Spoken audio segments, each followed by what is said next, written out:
Welcome back to Aiming Up with Kenneth and Trey. I am solo today, which is a new thing. Uh, I think it's a little bit intimidating, so you'll have to bear with me and hopefully you can hang in there and I can bring a little bit of insight to something that it's taken me a long time to sort of wrap my mind around. That is women's intuition and why that's important. And you're probably thinking to yourself, Kenneth, you're a dude. Why in the world should I listen to you when it comes to women's intuition? I'm going to give you a little background on that. But first, I want to talk about what I do as a coach. So, a lot of people are familiar with the fact that I'm a functional health practitioner of sorts. I'm a bodybuilding coach. So, we do physique enhancement at true optimal performance. And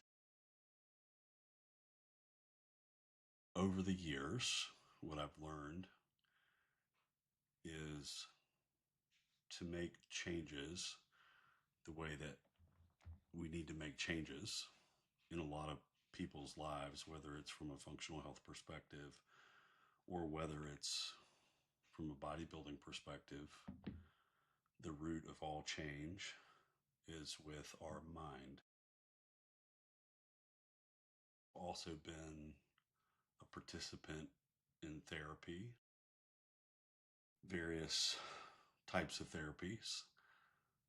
There was probably 8 years there where I was in talk therapy, and then there was probably 3 or 4 years there where I was in intensive trauma therapy, like EMDR, brain spotting, various different modalities. Through that personal process, that also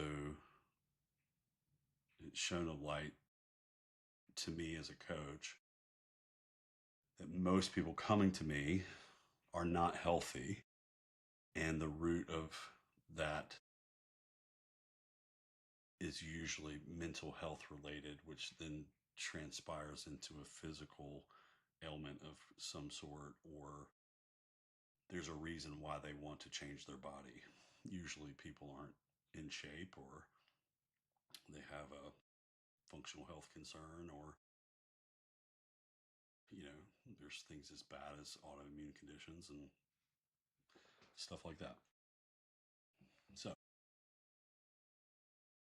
what I've had to take into account is through my own journey of really paying a lot of stupid tax. And what I mean by stupid tax, something I stole from Dave Ramsey, is I'll go do something stupid, whether it's financially or relationally or in my business.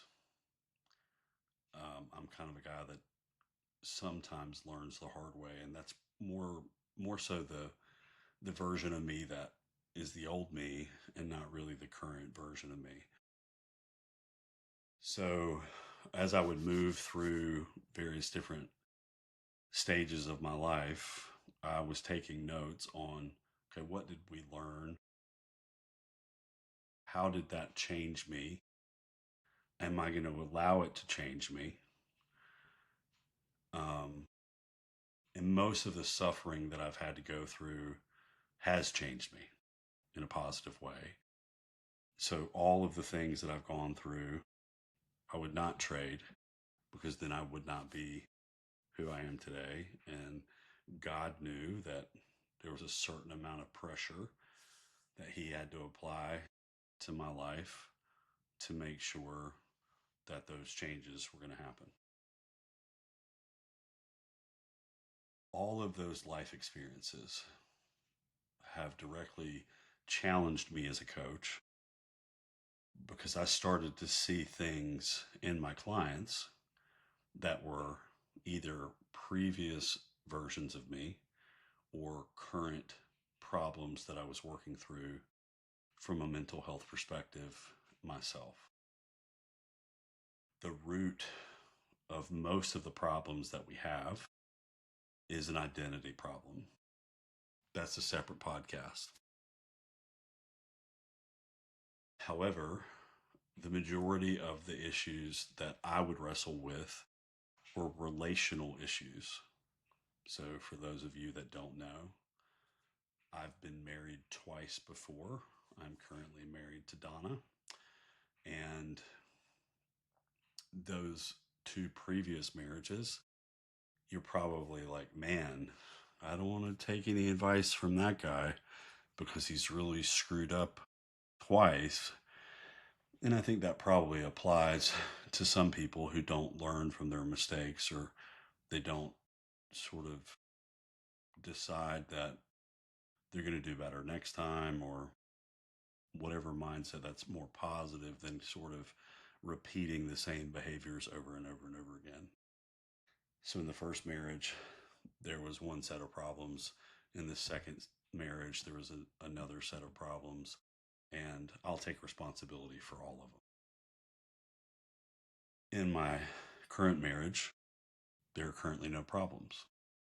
When we first got together, there were problems. Those problems rooted from really one place, and that was previous trauma that I've experienced and how that translated to how I viewed myself, and also my understanding of how a man should operate in a relationship and what it looks like to be a masculine man, which is probably a whole nother podcast. And how do I grow up sort of in those areas to become what I'm supposed to become in my marriage so that my marriage works properly and ultimately falls under the design of God, how He designed it. So if we look at that design, you can go back to the Garden of Eden, and He gives Adam headship over the garden. He names all the plants and the animals. Um, he's hanging around, and God looks and notices Adam by himself. It's actually not the most optimal situation. So he put him to sleep, and he pulled a rib out of his chest and created Eve. When he did that, he used a term that's translated in your Bibles, if you have one, as helper. A lot of people view helper as sort of this negative, submissive, derogatory term in today's world, because no woman really wants to view herself as like this submissive woman that has to do whatever the man says. That's not what God was saying here. The translation came from a Greek word, and I might mess it up, but I believe it's Ezer. And Ezer, in its real translation, translates to the help that I cannot find for myself. That word was used like 21 times in the Bible. I believe 17 times God used that word to describe Himself. The very first time He used it to describe Eve, Adam's wife. The other times that He used it, He described it in sort of a tactical,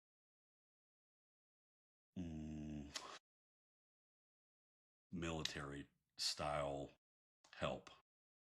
Like, you've got allies and they're coming over the hill and they're going to help you in a way that you really need, that you couldn't find for yourself. So when when I was in my previous marriages, a lot of the mistakes that I would make were, number one, I didn't take responsibility for much. I sort of looked at the things that were happening in my life and I looked at them as they were happening to me, and they weren't really my responsibility. And not only were they not my responsibility, but I actually wasn't the root cause of it. But as I've learned reading the Bible, and as I've learned talking to my wife, Donna, while we were dating, and even as we're married, the reality is everything that's in my life that I don't like is my responsibility. It may not necessarily be my fault, but a lot of the time it is. Like if you get to the root of the root of the root of the root, because God's called me to lead. Leadership, that's another one. Probably have another podcast on that. When it comes to leading, a lot of what takes up that space is serving. So I'm serving my wife, I'm serving my son, I'm serving my clients, I'm serving strangers, I'm opening doors, I'm dying to my own fleshly desires for the good of those around me. And I'm leading them ultimately in those actions towards something that's life giving. And if you just sit and pause, okay, why does that sound familiar? It's like, well, because that's Jesus. And so ultimately we're called to lead and become more like him on a day-to-day basis. And I am far from perfect and I don't do it well all the time. And that's another podcast, maybe a sermon. But I did not understand in my previous marriages that when my wives spoke about whatever it is they were speaking about, that it had merit. Um, and that there were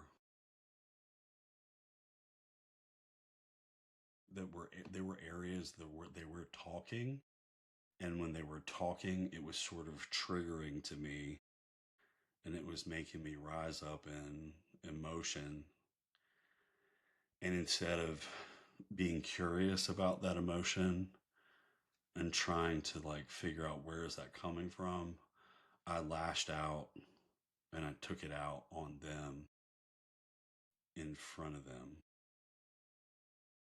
And a lot of the time it kind of circled around either something that I was responsible for that I messed up on, or I was not actually letting them help. So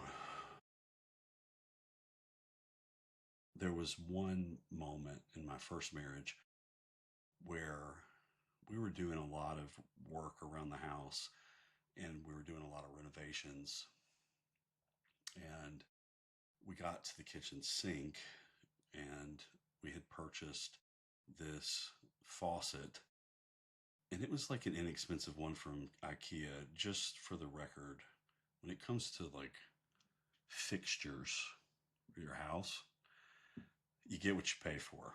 So if the price tag's bigger, it's probably going to work better. If it's inexpensive, it's probably not going to work great. It's probably not going to last long. Ultimately, we replaced this faucet and it didn't last long because it was inexpensive. However, when I went to go take the current faucet off of the sink, someone had threaded this nut on the main anchor point for the faucet and had cross threaded it. So it was difficult for me to undo it. and actually take the faucet off. And I started to lose my cool because a lot of the time when I'm entering into these DIY opportunities, there was some insecurities in and around my ability to be able to do it because I usually had YouTube pulled up or something off to the side to try to walk me through whatever it is that I was trying to achieve at the time, which I wasn't very good at in the first place. So anything that you're not good at, not only do you have insecurity around, but you kind of move one of two ways. You either procrastinate, which I would procrastinate projects all the time, or you would sort of haphazardly make decisions because you're like, I want to get out of this situation. This is absolutely uncomfortable. I don't want to have to do this particular way. And I'm not necessarily as detailed oriented as I am. There were opportunities where if I had in the previous version of myself, if I had the opportunity to take the easy path out, I would. That's not a problem in of itself. However, my wife at the time walked in. I'm literally beating this faucet off with a dead blow hammer because I was so frustrated. You can imagine how frightened she probably was at how emotional I was. And I've never been a small person, and the sink underneath the sink was just wide enough to where I could fit like one shoulder in. It was this 1950s home. And I'm underneath the sink at one point, and she just said, "Hey, I think we should take a break. Why don't I cook a pizza and we can come back to it in a day or two or something like that?" And I just snapped. And I remember thinking at the time that I was just frustrated that she wanted to make a pizza at the time. Like, I was like, why are you thinking about making a pizza right now when I'm in the middle of this? This is absolutely insanity. And, but the reality was, she was trying to bring comfort. She was trying to ask me to calm down. And she was trying to just say, hey, let's take some space. Because we all know that when you're at that place emotionally, there's not a lot good that's going on. It doesn't necessarily have to take women's intuition to know that at the time, but it's an example of where I did not heed the advice of my wife at the time. And ultimately, it blew up into a fight, and it blew up into not having dinner, and it blew up into this project becoming an even more of a nightmare when all I really had to do was shut my mouth, say you're right, and have her cook the pizza, go calm down, and then come back to it in a couple days. Instead of listening to her, I reacted out of emotion. I did not manage my emotions well. And then that transpired into a much bigger problem that I ultimately had to repair. And I don't even know that I had the capacity to repair it at the time. There was a lot of things that I didn't repair well. Therefore, that marriage didn't last. So, fast forward to the future, and Donna and I meet. Um, Remember the first time that I walked in her front door? I had gotten my Labrador Retriever just down the road from a breeder. She was 8 weeks old, and I wanted to bring her by and introduce her to Donna. And I walk in the door, and I remember thinking to myself, I don't know what this is going to be.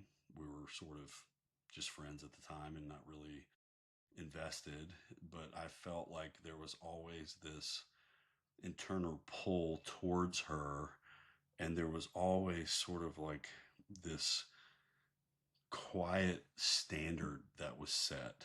for me. It it was like I wanted to be a better guy around her, and I knew that there were areas of my life that needed to get better.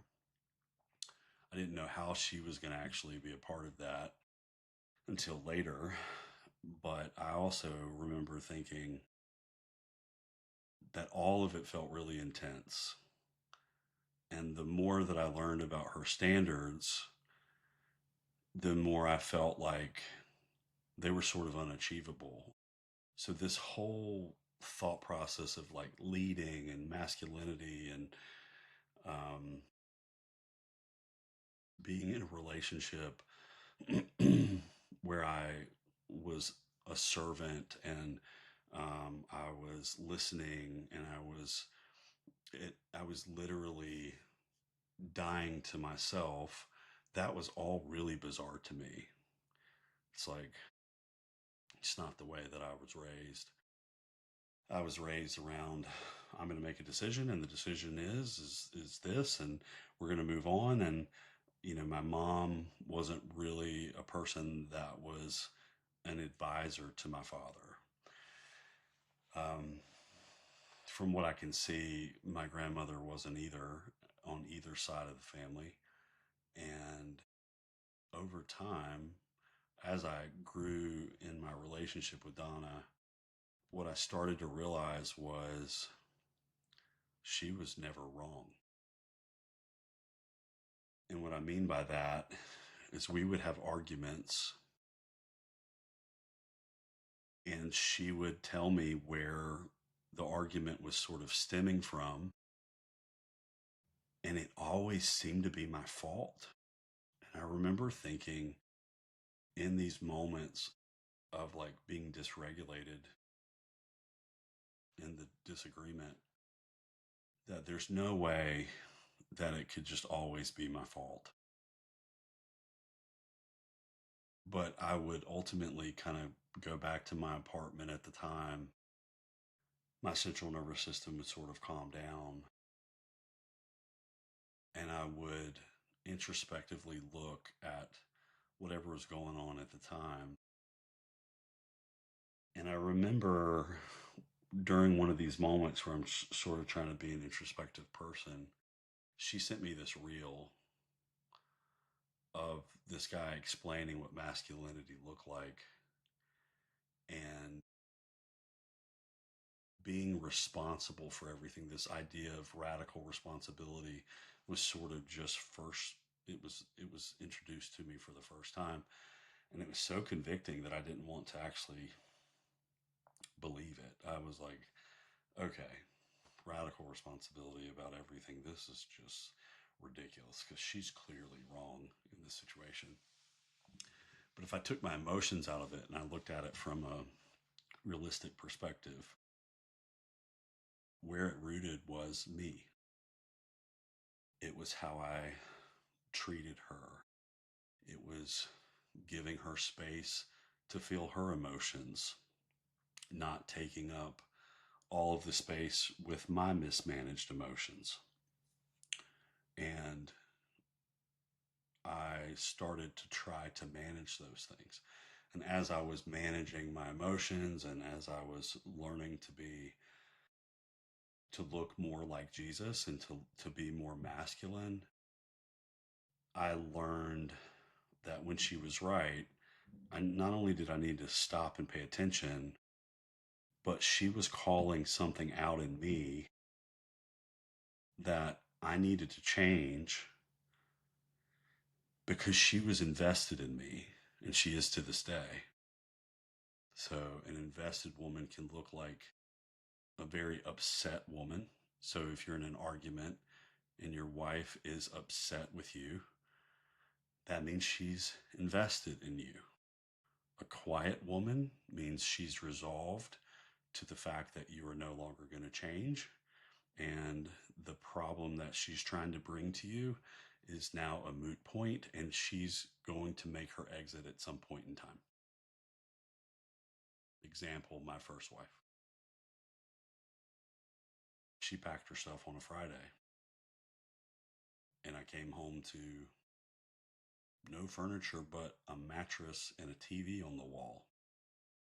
So that can happen. But if your wife is angry, she's committed because she's frustrated with you. She's frustrated with the fact that you're not seeing the thing, and maybe she's not articulating it the way that you need to hear it, or maybe they're not a good communicator. I mean, there's all kinds of things that happens, but ultimately, it's your responsibility to understand what she's trying to say. So you need to calm the situation down. You need to hear what she's saying. You need to look at it from a really practical perspective and apply what she's saying and change. It's a heavy weight. It means taking responsibility for all of your crap. And I realized when I first tried to put it on, I tell this to my clients who I'm working with from a mental perspective. Some of them need relationship advice. Some of them need just life advice. And this construct of sort of listening to your spouse and also masculinity and radical responsibility and all of that ties into a lot of the coaching that I do with the guys that I work with.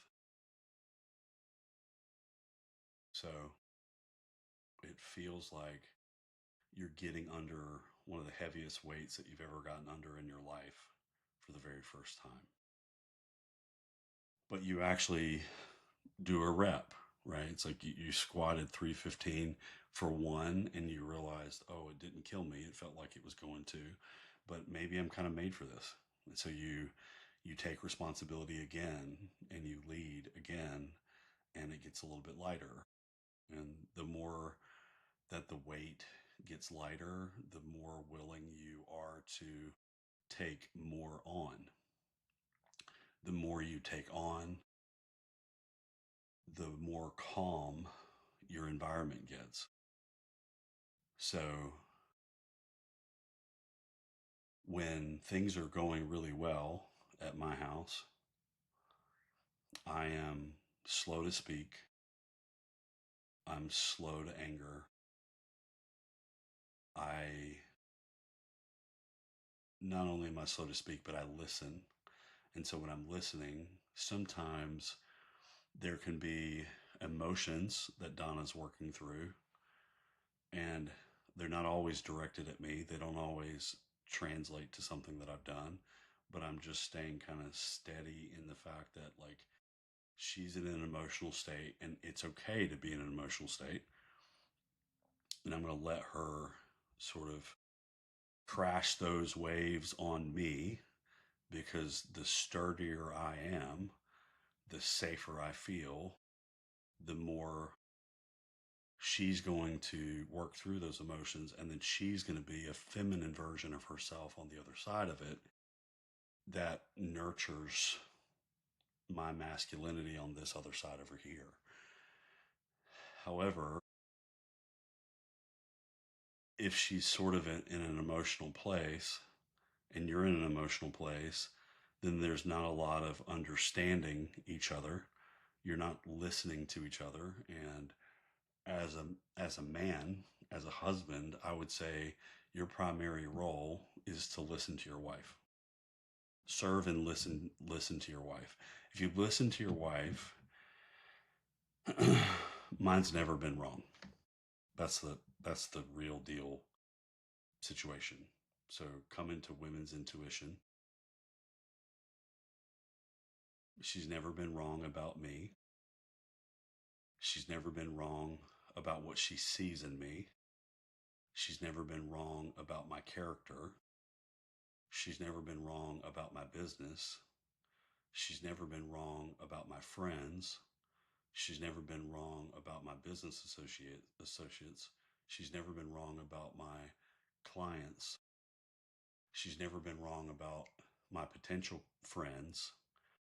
And any time that I don't take into account her perspective on, let's say, a person. I'll give you an example. There was a person that I got to be really fast friends with, and there was not only was it fast friends, but like emotionally, I was probably more connected with this person than I should have been. And that's mostly because I was just longing for uh, other men that seemingly were like me. I have a couple in my circle, and I realize like my circle's really small, and it's just going to be that way, and that's okay. But it took me learning this lesson to kind of get to this place. So Donna initially was like, "Hey, you need to watch out. I don't have a great feeling about this guy." And the long and short of it is, within a 6 month period of time, she became the guy that she said, or he became the guy that she said he was. That's what happened. He literally showed up exactly word for word, exactly the way she said he would show up. And he hurt me. And he hurt me big time. And I had to have this life lesson of, okay, don't do that again. People need to earn that level of vulnerability. People need to earn that level of friendship. People need to earn that level of your heart investment.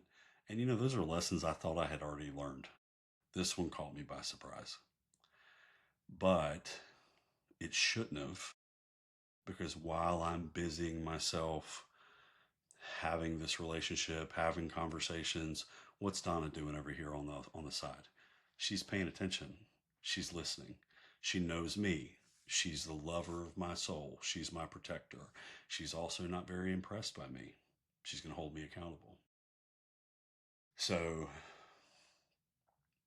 I'm fortunate to have that in Donna. Not everybody has that in one person. And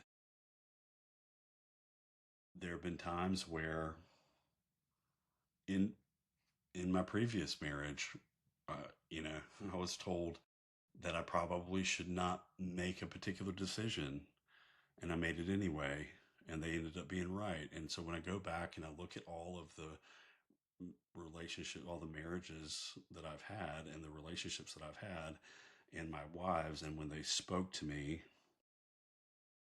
it was really coming from an invested place of deep understanding of who I am, and they're a mirror of sort of where I'm falling short. So actually having to listen to my spouse was actually dealing with the fact that there's a shortcoming that I have. There's a blind spot that I have. There's there's something in my life that I don't know how to do this well.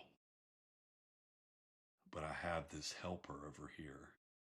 That's the help that I can't find for myself, that I can't create in myself, that I can't do for myself, just like God.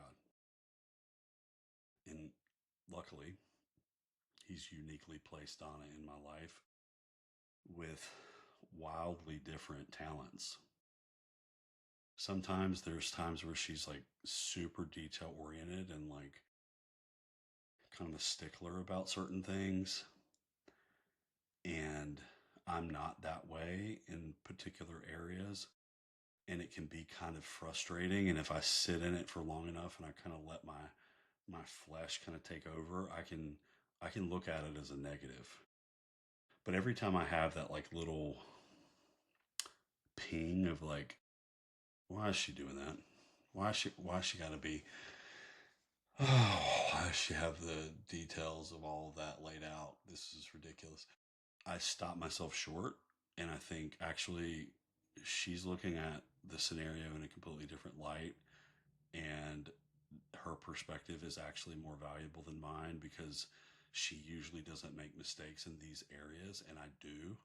And what I would do is probably make a mistake in this area, and everybody would have to live with it then. But Donna's taken the extra mile, being a little bit more detail oriented. And now, we've made a good decision on a car purchase. I mean, that's a great example. Um, I could be maybe a little bit more emotional in and around a car. Uh, Deep down inside, I'm probably a car guy, but I drive a 2003 F-150. So if I ever pull up to one of your houses and I'm driving something fancy smancy, you know that I've made it and I've become the car guy that I've probably always wanted to be. But the reality is, I also really love my truck. However, I digress. Um, we had a car accident in November of last year, and the car was totaled, and we're trying to figure out, what is the right car for our family. And initially, I was just like, I'm just going to buy a brand new car because I want to give Donna the nicest possible car that she could possibly have. And honestly, like, if I'm going to be honest, it was about giving her something nice, but it was also sort of a prideful thing of like, I want to be the guy that paid for the really nice car so that I can say, oh, yeah, I gave my wife that car. Again, God sort of refined me through this process.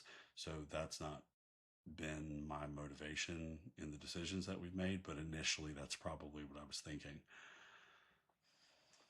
So if it were up to me, I would have made a rash decision and gone to a brand new car dealership and purchased a car. And then the next thing we know, we'd have a lemon, or, we had a rental car for a while, which was a Yukon, or it was a Tahoe is what it was.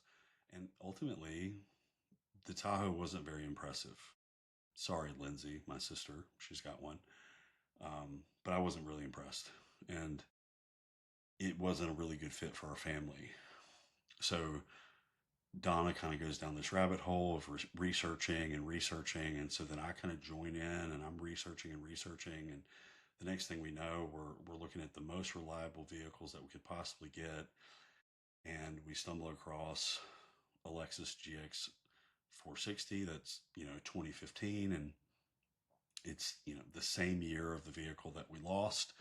And I'm like kind of prideful over the fact that we're not going to get something new. But I'm like, you know what? This makes more sense. It's less money. It's more reliable. I mean, it's checking all these boxes. And if it wasn't for Donna and her intuition about not only what is it that she wanted in a car, but what is the overall good for the family, and she knows all the dynamics, and she's the one voting, hey, I want to be conservative here. I want to get this vehicle. Now, it came with its own challenges. And if you see my recent post, we ultimately had to paint it, but it's all kind of worked out to where we have this used vehicle that, in relative terms, is pretty low mileage. That's completely paid for because the value that we got from the other vehicle equaled the value that we got this vehicle for. And we were able to paint it.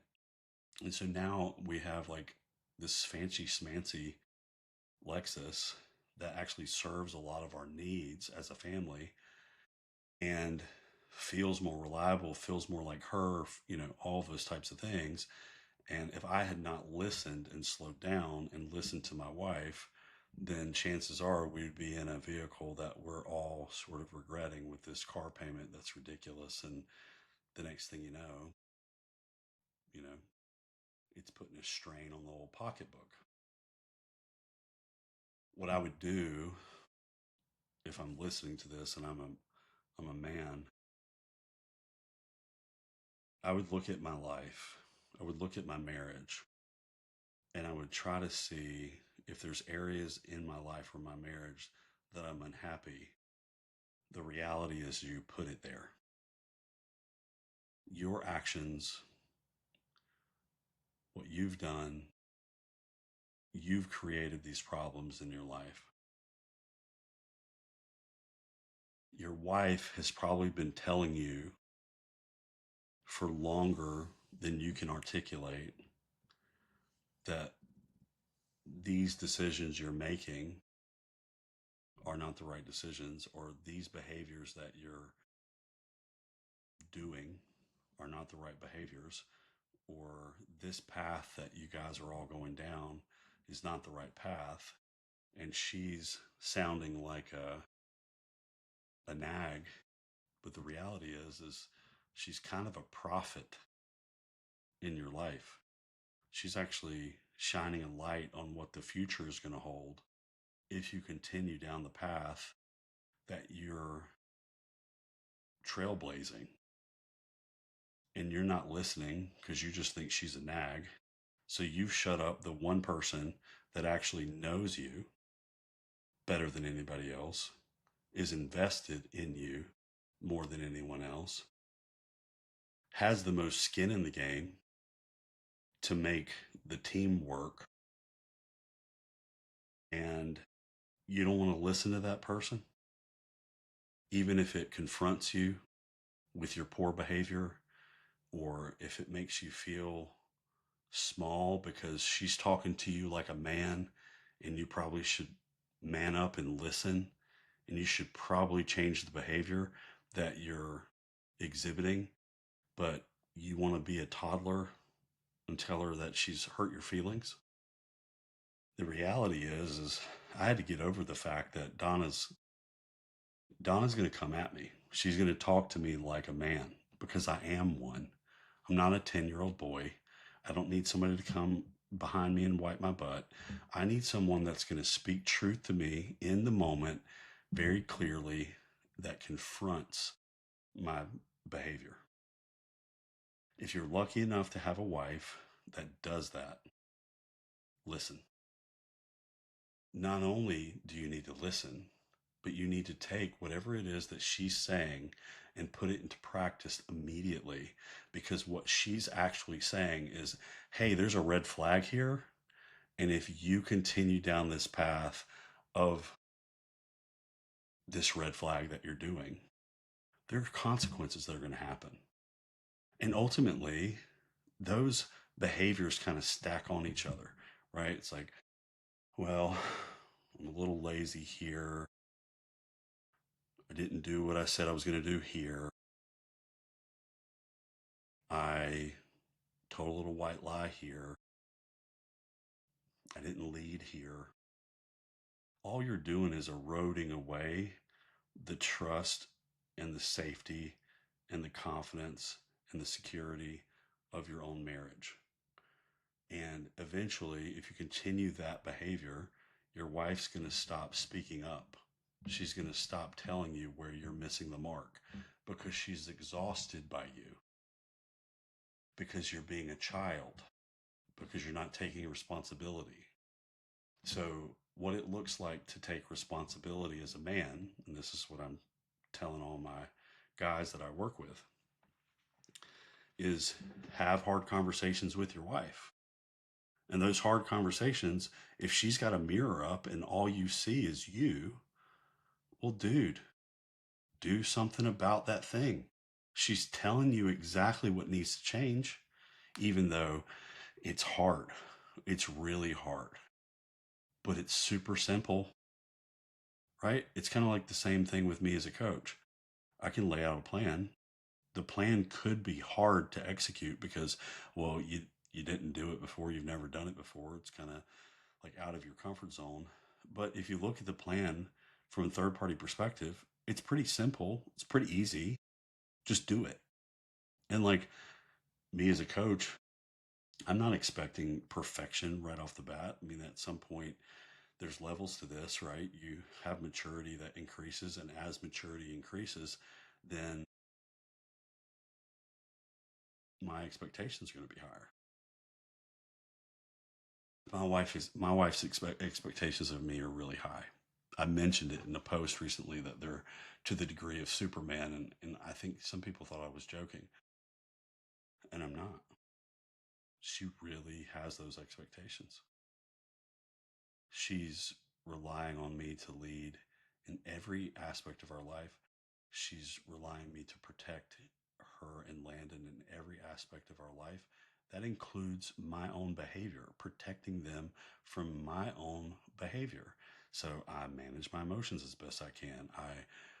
I'm not being a jerk around them because, well, they're my family and they don't, like, where are they going to go? Bro, if I caught one of my guys talking like that, I'm coming for you, bro. Coming for you, bro. But she's also like, hey, I need you to provide. Okay. Well, what does provide look like?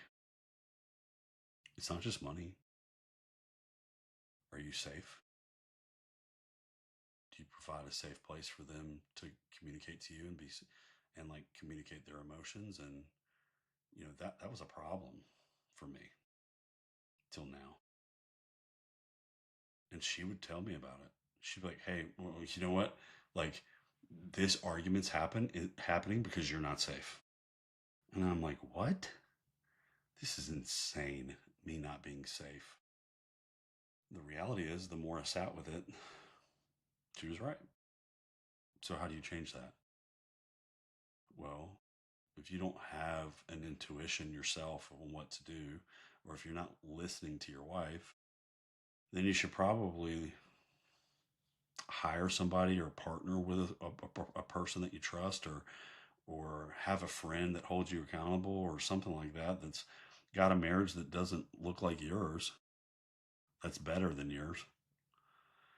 And ultimately, what I did was I leaned into Donna. I started to do the hard things that she was asking me to do. I started making the decisions the way that she would have me make the decisions. I started to parent Landon the way that she suggested that I parent Landon. Well, what happened then? My relationship with Landon got better. For those of you who don't know, he's my stepson. He's 11 years old. I've been around about 4 years, and my relationship with him hasn't always been what it is today. It was never bad, but it didn't feel like he was my blood, but he does now. And a lot of that I attribute to the fact that I'm watching my wife parent our son in the opposite the way that I was raised.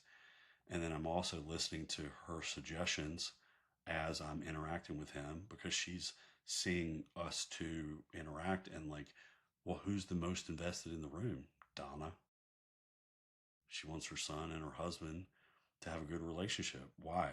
Well, uh, I'm supposed to be the provider, the protector, the leader of the house. Landon's not invested in that. Means I'm actually failing at all those things. You see what I did there?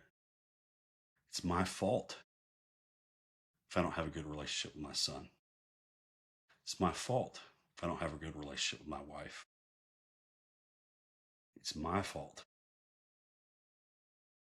So before you guys get all like uncomfortable with that fact, get under the weight, feel it. Or you can cut off the podcast. It doesn't matter to me.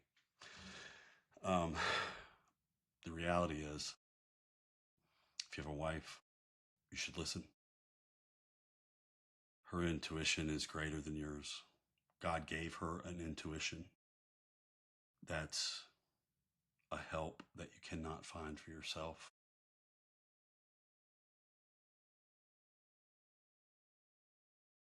I think I'm done talking about women's intuition. I don't know that I've done an adequate job, but for all of you that have stuck this solo podcast out, I'm forever grateful. We're probably going to do more of this. I'm kind of excited. I'm going to be committed to, yapping by myself here. Thank you again, everybody. Coming from you live here in my office in Wake Forest. I hope you guys have a great day, and we'll talk soon.